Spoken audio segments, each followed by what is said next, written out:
বাবা নামের দেওয়া নাম চন্দন কুমার ধর। উগ্র ধর্মীয় সংগঠন ইসকনে যোগ দেওয়ার পর বনে যান চিন্ময় কুমার দাস ব্রহ্মচারী। ভক্তরা তাকে ডাকেন চিন্ময় প্রভু নামে।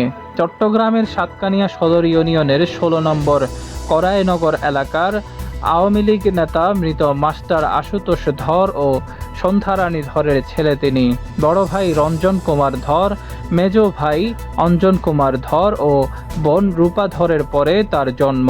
১৯৮৫ সালে চট্টগ্রামের লালদিঘি মাঠে আওয়ামী লীগের সমাবেশে যোগ দিতে এসে ভিড়ের কারণে স্ট্রোক করে মারা যান আশুতোষ ধর।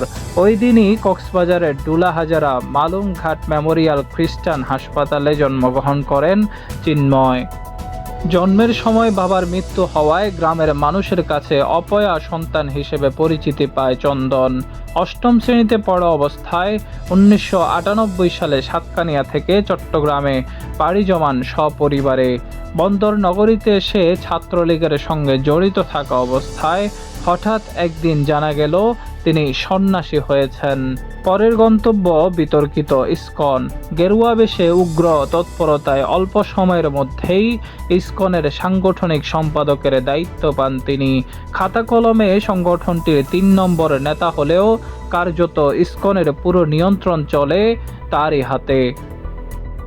জুলাই বিপ্লবে ফ্যাসিস্ট শেখ হাসিনার পতনের পর বাংলাদেশকে অস্থিতিশীল করে ফ্যাসিবাদী শাসন ফিরিয়ে আনার নীল নকশা আঁটে দিল্লি, যার অন্যতম সেনাপতির দায়িত্ব পালন করেছেন এই ইসকন নেতা।